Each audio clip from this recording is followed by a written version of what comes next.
اس کی یہ چاہت نہیں ہے کہ تمہیں عذاب میں مبتلا کرے، اس کی چاہت یہ ہے کہ تم اس کی چوکھٹ پہ آؤ، جھولی پھیلاؤ، اس سے خیرات اور رحمت مانگو، اور وہ تمہارے ماضی کے سارے گناہ معاف کر کے، ساری غلطیاں معاف کر کے تمہیں اپنی رحمتوں سے مالا مال فرما دے۔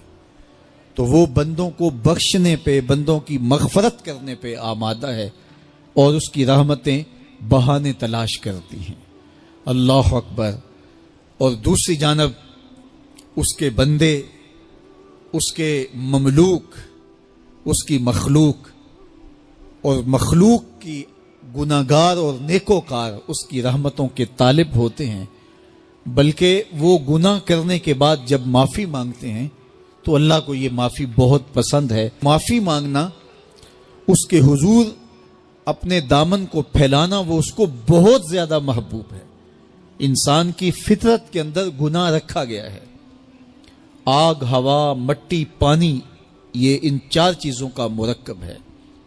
اس کے جو عناصر ہیں اس میں کبھی اعتدال قائم نہیں رہتا، اور اس سے گناہ سرزد ہو جاتے ہیں۔ گناہ کرنے کے بعد بندے کا اس گناہ پہ اصرار کرنا، اڑ جانا، ضد کرنا، توبہ نہ کرنا، اللہ کو یہ پسند نہیں۔ لیکن اگر اس سے گناہ سرزد ہو جائے تو پھر وہ توبہ کر لے تو اللہ کو یہ بہت زیادہ پسند ہے۔ جو اس سے ہو سکے نیکی وہ اللہ کے حضور پیش کرے، لیکن اس کے اندر جو شر رکھی گئی ہے، اس کے اندر جو قوتیں گناہ کی رکھی گئی ہیں، اس سے اگر اس سے گناہ سرزد ہو جائے تو پھر وہ اللہ سے توبہ کرے، اللہ کی طرف رجوع کرے، تو اللہ اس کی توبہ کو نہ صرف قبول کرتا ہے بلکہ اس کے گناہوں کو معاف کرتا ہے، اور گناہوں کو بدل کے نیکیوں میں تبدیل کر دیتا ہے۔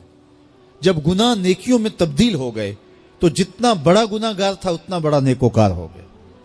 حضرت سیدنا عمر رضی اللہ تعالیٰ عنہ بازار میں جا رہے تھے تو ایک شرابی نے ہاتھ میں بوتل پکڑی تھی شراب کی، تو حضرت عمر ہاتھ میں درہ رکھتے تھے اور آپ کا جاہو جلال دیتنیت ہوتا، تو جو ہی حضرت عمر رضی اللہ تعالیٰ عنہ کو اس نے دیکھا تو ڈر گیا، اور دل ہی دل میں کہا، اے اللہ آج عمر کے قہر سے بچا لے، میں تیری بارگاہ میں سچی توبہ کرتا ہوں، اور جلدی سے شراب کو بغل میں چھپا لیا۔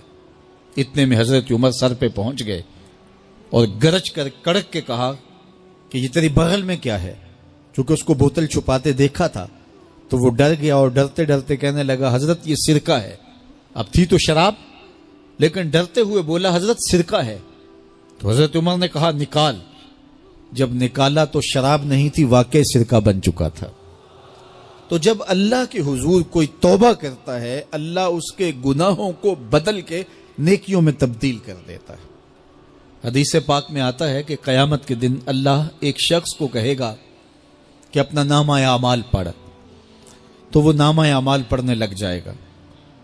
تو نامہ اعمال کے اندر چھوٹے گناہ بھی ہوں گے، بڑے گناہ بھی ہوں گے، تو اللہ سے حیا کرتے ہوئے، شرم کرتے ہوئے وہ بڑے بڑے گناہوں کو چھوڑتا جائے گا اور چھوٹے چھوٹے گناہوں کو پڑھتا رہے گا۔ جب وہ سارے گناہ پڑھ چکے گا اور کتاب ختم ہوگی تو اللہ تعالیٰ اسے فرمائے گا، میرے بندے تو نے یہ جتنے گناہ پڑھے ہیں میں نے سب کو بدل کے نیکیوں میں تبدیل کر دیا۔ تو بندہ کہے گا، اللہ ابھی تو میرے بڑے بڑے گناہ رہتے ہیں جو میں نے پڑھے ہی نہیں۔ فَضَحِكَ النَّبِيُّ حَتَّى بَدَتْ أَنْيَابُهُ، حضور جب یہ بیان فرما رہے تھے تو حضور اتنا مسکرائے کہ صحابہ نے حضور کی داڑھیں دیکھ لی۔ تو پہلے وہ بڑے بڑے گناہ چھوڑے جا رہا تھا، لیکن جب اللہ فرمائے گا کہ میں تیرے گناہوں کو بدل کے نیکیوں میں تبدیل کر دیا، تو وہ کہے گا ابھی تو بڑے بڑے گناہ رہتے ہیں جو میں نے ابھی پڑھے ہی نہیں۔ تو جب کوئی بندہ اس کے حضور توبہ کرتا ہے، اللہ یہ نہیں دیکھتا اس نے گناہ کتنے کیے ہیں، یہ دیکھتا ہے بندہ آیا میری چوکھٹ پہ ہے تو اللہ اس کے پچھلے سارے گناہ معاف فرما دیتا ہے۔ اللہ اکبر۔ میرے اور آپ کے آقا و مولا نے اللہ کے حضور توبہ کرنے اور اس پر اللہ کی خوشی اور اللہ کی خوشنودی کا ذکر کرتے ہوئے ایک مثال بیان فرمائی کہ ایک شخص صحرا میں سفر کر رہا تھا، تو وہ ایک درخت کے نیچے دوپہر کاٹنے کے لیے، سستانے کے لیے رک گیا اور درخت کے ساتھ اپنے اونٹ کو باندھ دیا اور خود لیٹ گیا تاکہ دوپہر کاٹ لوں۔ تھوڑی دیر کے بعد جب اس کی آنکھ کھلی تو اس نے کیا دیکھا کہ اونٹ ماں ساز و سامان کے ساتھ غائب ہے۔ اب صحرا میں اونٹ کا گم ہو جانا گویا زندگی چلے جانے کے مترادف ہے۔ تو اس نے دائیں بائیں بھاگ دوڑ کے دیکھا کہ کہیں اونٹ کا نشان مل جائے، لیکن اونٹ کا نشان نہیں ملا۔ تا حد نظر کوئی انسانی آبادی نہیں۔ وہ بھاگا اور تھک ہار کے دوبارہ اسی درخت کے نیچے بیٹھ گیا اور پیاس سے ہلکان ہوا جا رہا تھا اور درخت کے ساتھ ٹیک لگا کے لیٹ گیا اور موت کا انتظار کرنے لگا۔ جن لوگوں نے صحرا کا سفر کیا ہے ان کو اس بات کا اندازہ ہوگا کہ کئی 100 میل تک انسانی آبادی ہی نہیں، اب نہ کچھ کھانے کے لیے بچا نہ کچھ پینے کے لیے بچا، اونٹ بھی غائب ہو گیا، توشا بھی ساتھ ہی چلا گیا، تو اب ظاہر ہے سیدھی سیدھی موت ہی نظر آ رہی ہے۔ تو وہ اس درخت کے ساتھ ٹیک لگا کے بیٹھ جاتا ہے اور موت کا منتظر ہوتا ہے۔ تھوڑی دیر کے بعد پھر اس کی دوبارہ آنکھ لگ جاتی ہے۔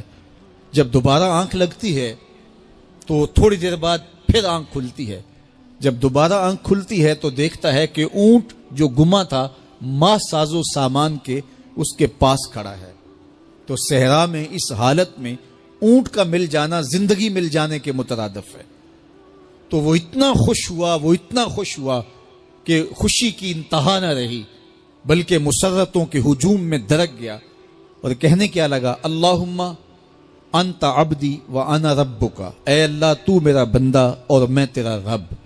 کہنا تو یہ تھا کہ تو میرا رب اور میں تیرا بندہ، لیکن مسرتوں کا ہجوم ہی اتنا تھا، خوشیوں کا ہجوم ہی اتنا تھا کہ زبان پہ قابو نہ رہا۔ کسی کے آنے سے ایسے ہوش اڑے ساقی کے، شراب سیخ پہ ڈالی اور بوتل میں کباب۔ کہنا یہ تھا اللہم انت ربی وانا عبدک، لیکن اس قدر خوش ہوا جب بھی تیری قربت کے امکان نظر آئے ہم اتنے خوش ہوئے کہ پریشان نظر آئے۔ تو کہنا یہ تھا کہ اے اللہ تو میرا رب اور میں تیرا بندہ، لیکن خوشیوں کے ہجوم میں وہ کہتا ہے اللہم انت عبدی وانا ربک، اے اللہ تو میرا بندہ اور میں تیرا رب۔ حضور یہ بات بیان کرنے کے بعد صحابہ سے پوچھتے ہیں کہ ذرا بتاؤ اس بندے کو کتنی خوشی ہوئی کہ خوشی میں زبان بھی قابو نہ رہی اور اپنے آپ پہ کنٹرول نہ رہا، اور خوشیوں کے ہجوم میں اسے یہ بھی پتہ نہیں چل رہا کہ وہ کیا بول رہا ہے۔ تو صحابہ نے عرض کی حضور بہت زیادہ اسے خوشی ہوئی۔